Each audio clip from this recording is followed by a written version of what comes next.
சிம்ம ராசி அன்பர்களே, இந்த பிப்ரவரி மாதம் என்ன பலன் எப்படி இருக்குங்கிறத செக்மெண்ட் வைஸாக நம்ம டீட்டெயிலாக பார்க்கலாம். முதலில் உங்களுடைய எண்ண ஓட்டங்கள் சிந்தனைகள் எப்படி இருக்குன்னு பார்க்கும் பொழுது, உங்கள் ராசி அதிபதியாக இருக்கக்கூடிய சூரிய பகவான் 6ஆம் இடத்துல போய் உட்கார்ந்துருக்கார்.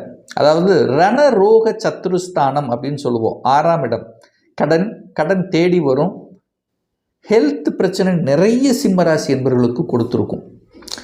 6ஆம் இடத்தில் நீங்கள் போய் 6ஆம் இடத்தில் உட்காந்துருக்கீங்க, எதிரி வீட்டில் போய் உட்காந்துருக்கீங்க, மனசு எப்படி இருக்கும்? ஒரு மாதிரியான ஒரு சாட்டிஸ்ஃபேக்ஷன் இல்லாத தன்மையை கொடுத்துருக்கும். வேலையை தேடிக்கொண்டு இருப்பீர்கள், வேலை இல்லாதவருக்கு வேலை கிடைக்கும், அலைச்சல் திருச்சலோடு சேர்ந்து வேலையும் கிடைச்சிருக்கும். எதிரிகள் யார் என்று இனம் கண்டு கொள்ளக்கூடிய தன்மை, யார் உங்களுக்கு துரோகம் செய்தார்கள், யார் உங்களுக்கு தொந்தரவு கொடுத்து கொண்டிருக்கிற இதுவரைக்கும் தெரியலன்னு இப்போ தெரியப்படுத்தக்கூடிய ஒரு காலகட்டம் இந்த பிப்ரவரி மாதம்னு சொல்லுவேன். அந்த பிப்ரவரி மாதம் முதல் ஆஃப் உங்களுக்கு எல்லாத்தையும் காமிச்சு கொடுத்துரும். ஹெல்த்தும் கேர் எடுக்கணும், டக்குன்னு ஏதாவது ஒரு தொந்தரவு காமிக்கும். உங்களுடைய வயதுக்கேற்ப உங்களுடைய அந்த ஹெல்த் பிரச்சனைகளை கண்டிப்பாக ஏதாவது ஒரு உபத்திரவம் உங்களுக்கு காமிக்கும். அல்லது மாஸ்டர் செக்கப் பண்ணணுங்கிற எண்ணத்தை தோணும். ஹெல்த் மேலே கான்சியஸ் கண்டிப்பாக இருக்கும். கடன் வாங்கலாமா அல்லது கடன் அடைக்கலாமா, கடனை பற்றிய சிந்தனை ஓட்டங்கள் உங்கள் ஆழ் மனதில் ஓடிக்கொண்டிருக்கும். எதிரிகளை இனங்கண்டு கொள்ளக்கூடிய அமைப்பு, வம்பு வழக்கு ஏதாவது இருந்தனா அந்த பிரச்சனையை தீர்த்திடலாம், என்ன பண்ணலாம் அப்படிங்கிற சிந்தனை ஓட்டங்கள் நிச்சயமாக இந்த மாதம் சிம்மராசி என்பவர்களுக்கு ஏற்படுத்தும். இந்த தன்னம்பிக்கை, இதிலிருந்து எல்லாம் வெற்றி பெற்றுவேன், தைரியம், வீரியம், ஒரு நல்ல ஒரு தெம்பு எப்போ கிடைக்கும்னா இந்த பிப்ரவரி மாதம் 13க்கு அப்புறம் சூரியன் 7ஆம் இடத்தில் அமர்ந்து கொண்டு நேராக உங்கள் ராசியை பார்க்குறார். அப்போ தான் தைரியம் கிடைக்கும், வீரியமாக இருப்பீர்கள், சாதிக்கலாம்ங்கிற தெம்பு கிடைக்கும். அப்போது அந்த இடத்தில் 5 கிரகங்கள் சேரப்போகுது இந்த மாதம். நேராக உங்கள் ராசியை பார்க்க போகிறார். அப்போ சூரியன் பார்க்குறாரா, அப்போ சூரியன் தன்னம்பிக்கை காரகிறன்னா உங்கள் ராசி அதிபதி ராசியை பார்ப்பது சிறப்பு. அப்போ உங்கள் எண்ணம் சிறப்பு பெறும், சிந்தனை சிறப்பு பெறும், சூரியனை போல இருப்பீங்க. அந்த சிங்கம் போல இருக்கக்கூடிய தன்மை உங்களுக்கு இயல்பாகவே வந்துவிடும். அடுத்து புதன் பார்க்குறாரா உங்கள் ராசியை. புதனுங்கிற யார்? தனாதிபதி, குடும்பாதிபதி, வாக்காதிபதி. அப்போ குடும்பம் அமைத்து கொடுக்காதவர்களுக்கெல்லாம் இப்போ குடும்பம் அமைச்சிரும். உங்கள் பார்ட்னர் யாருன்னு இது வரைக்கும் தெரியல, வரன் தெரியலன்னா தெரிய வைக்கும். இது வரைக்கும் திருமணமே வேண்டாம் அப்படின்னு நினைத்து கொண்டிருக்கின்றவர்கள் கூட திருமணம் செய்து கொள்ளலாம் என்கின்ற உணர்வுகளை உங்கள் மனசில் ஆழ்மனதில் விதைக்கும். கணவன் மனைவிக்குள்ளே இருந்து வந்த அந்த பிரச்சனைகள், அந்த இதெல்லாம் தீர்த்துடலாம். கணவன் என்னால் என்ன, மனைவி என்னால் என்ன, யார் சம்பாதிச்சாலும் நம்ம குடும்பம் நம்ம அப்படிங்கிற அந்த ஒரு எண்ண உணர்வுகள் அட்லீஸ்ட் உங்கள் ஆழ் மனதுக்கு கொண்டு செல்லும். ஏற்கனவே பிரிந்திருந்தவர்கள், ஏதோ ஒரு ஈகோ கிளாஸ், ஏதோ ஒரு நாள் பிரிஞ்சவங்க எல்லாம் உங்கள் மனசில் இப்போ தோண ஆரம்பிக்கும். நம்ம மனைவி தானே, நம்ம கணவன் தானே, சின்ன விஷயம் தானே, இதை பெருசுப்படுத்தக்கூடாதே, நமக்குள்ள பிரச்சனை இல்லை. ஏன்னா அங்கே கேது இருக்குது, நமக்குள்ள பிரச்சனை இல்லை, யாரோ ஒருத்தர் தூண்டி யாரோ ஒருத்தர்னால தான் பிரச்சனை வருதே ஸோ என்கின்ற எண்ணங்கள்லாம் தோன்றி அதை சரி பண்ணக்கூடிய சந்தர்ப்பங்களை உங்கள் ஆழ்மனதில் விதைக்கக்கூடிய ஒரு மாதமாக இந்த பிப்ரவரி மாதம் அமையப்பெறும். அடுத்து பாருங்க, செவ்வாய் தான் உங்களுக்கு ராஜ யோகத்தை தரக்கூடிய ஒரு கிரகம். இந்த சிம்மராசி அன்பர்களுக்கெல்லாம் இருக்கக்கூடிய 9 கிரகத்தில் நல்லதை செய்யக்கூடிய ஒரு கிரகம் அப்படின்னா அது செவ்வாய் தான். ஏன்னா சுகத்தை தரக்கூடியவன், ஒரு கேந்திர அதிபதி, சுகத்தை தரக்கூடியவன், அதே சமயத்தில் பாக்கியத்தை தரக்கூடியவன் அந்த செவ்வாய். அவர் உச்சமாக உட்கார்ந்திருக்கார், 9ஆம் இடத்தை பார்க்குறார். நல்ல அமைப்பு, நல்ல பாக்கியம், நல்ல வளத்தை கொடுக்கக்கூடிய அமைப்புகள் உண்டு. அப்போ பாக்யாதிபதி வலிமை பெறுகின்ற ஒரு மாதம்.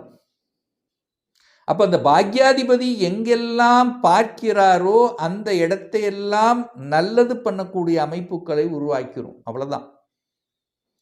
ஒரு பிரச்சனை தீரணும், நமக்கு ஒரு பிரச்சனை இருக்கு, அந்த பிரச்சனை கட்டுப்படுத்தணும்னா உங்க பாக்யாதிபதி செவ்வாய் எங்க இருக்காருன்னு பாருங்க. அந்த வீட்டு அவர் யாரை பார்க்கிறார், அந்த இடமெல்லாம் சரி செய்து கொள்ளக்கூடிய அமைப்புகளும் சந்தர்ப்பங்களை உருவாக்கிறோம்.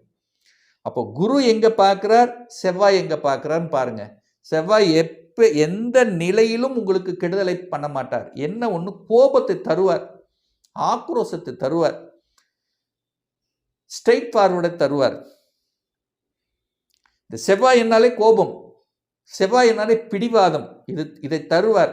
மற்றபடி இந்த செவ்வாய் குரு உங்களுக்கு நல்லது செய்யக்கூடிய ஒரு கிரகமாக அமையும். எக்காரணத்தை கொண்டும் செவ்வாயும் குருவும் உங்களுக்கு எங்கே இருந்தாலும், எந்த விஷயமாக இருந்தாலும் அந்த பிரச்சனையை தீர்க்கக்கூடிய ஒரு ஆயுதமாக இந்த செவ்வாயும் குருவும் உங்களுக்கு அமையப்பெறும். அப்போ என்ன சொல்ல போகிறேன், செவ்வாயையும் குருவையும் வழிபட்டீர்கள் என்றால் உங்கள் பிரச்சனைகள் தீரும் அப்படிங்கிறது அர்த்தம். அப்போ இந்த சிம்மராசி என்பவர்கள் எந்த பிரச்சனையாக இருந்தாலும் முருகப்பெருமானை வழிபடுவது உத்தமம். முருகப்பெருமான் எந்த விஷயத்திலும் உங்களுக்கு நல்லது செய்வார். அடுத்தது குரு பகவான்.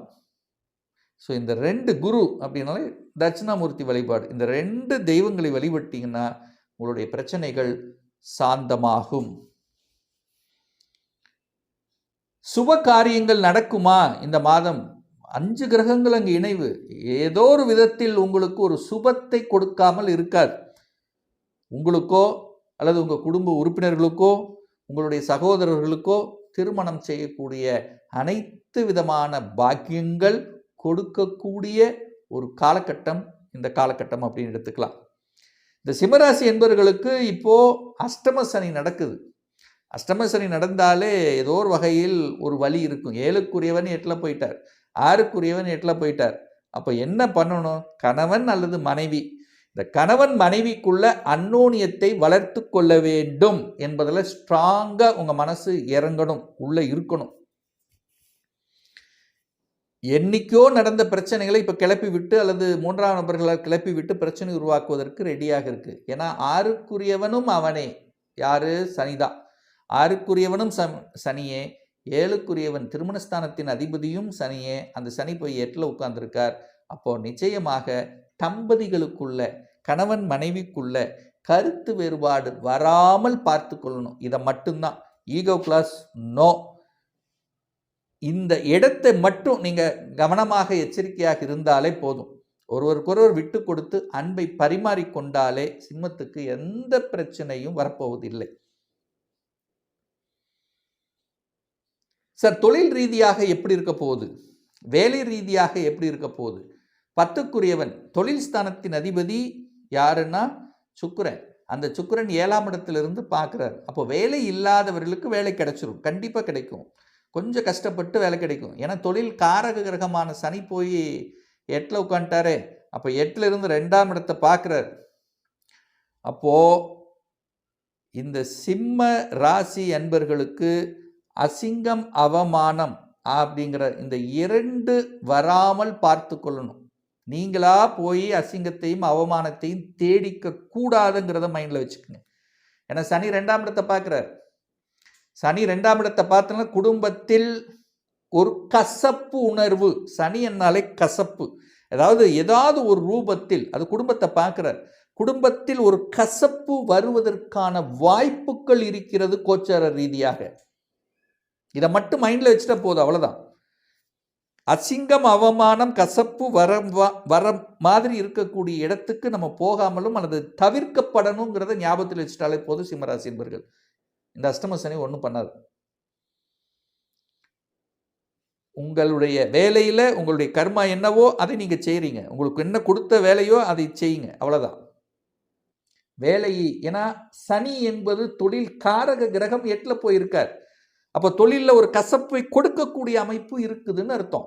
நீங்கள் நல்லாவே பண்ணாலும், நல்லதாக வேலை பண்ணாலும், நல்லதாக தொழிலை பண்ணாலும் அங்கே ஒரு கசப்பு என்பது உங்களுக்கு கண்டிப்பாக காண்பித்தே தீரும்.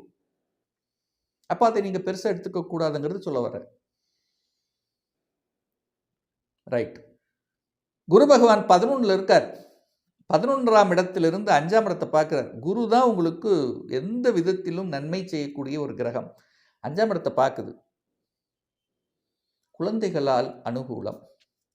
சிம்மராசி என்பவர்களுக்கு குழந்தைகள் மூலம் நல்லவைகள், குழந்தைகளால் நல்ல தன்மைகள் கிடைக்கக்கூடிய அமைப்பு இப்போ இருக்கிறது. என்ன கொஞ்சம் பிடிவாத குணம் இருக்கும். குரு வக்ரமாக உட்கார்ந்துருக்கார்.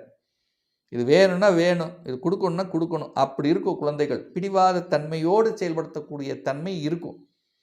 குழந்தை பாக்கியத்துக்காக ஏங்கிக் கொண்டவர்கள், அதுக்கான முயற்சியில் இருக்கக்கூடிய சிம்மத்துக்கு இந்த பிப்ரவரி மாதம் ஒரு நல்ல மாதமாகவே அமையப்பெறுகிறது. அப்போ நல்ல தெய்வ வழிபாடு, முருகப்பெருமானையும் தட்சிணாமூர்த்தி வழிபாடு எடுத்துக்கொண்டால் இந்த சிம்மத்துக்கு நல்லது நடக்கும் அப்படிங்கிறதுல எந்தவித மாற்று கருத்தும் கிடையாது.